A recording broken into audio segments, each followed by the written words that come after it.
Ce livre est un parcours par association d'idées et de souvenirs à travers des livres que j'ai lus au cours de ma vie dans des langues qui ne sont pas la mienne, dans des langues autres que le français, dans les rares langues dans lesquelles je peux lire avec plaisir et suffisamment aisément des romans qui sont l'anglais, qui sont l'allemand, l'anglais et l'italien.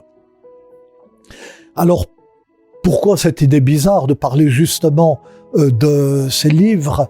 Eh bien, parce que j'ai beaucoup lu au cours de ma vie dans ces langues, et je l'ai fait par paresse.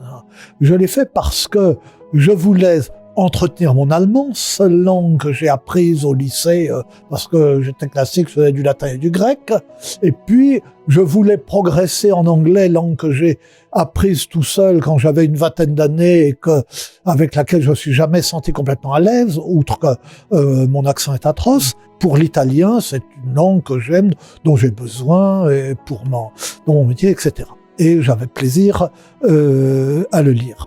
Comme je suis paresseux, j'avais un peu de la paresse d'apprendre systématiquement ces langues ou de les réviser.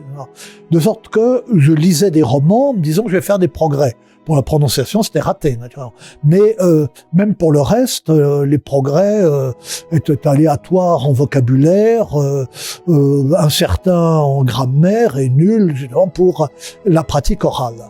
Mais j'insistais, puis c'était un plaisir, naturellement, de sorte que j'ai lu énormément dans ces langues, et ce sont de ces livres que je me souviens. Alors, il y a de tout.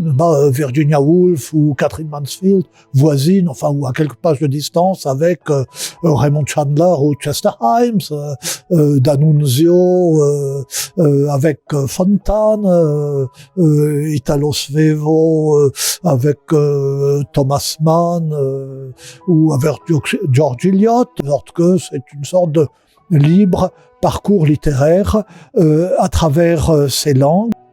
Je lis avec plus d'attention et je me fais une force de cette faiblesse de savoir la langue. Ça me rend attentif à toutes sortes de choses que je ne remarquerais pas si je lisais en français.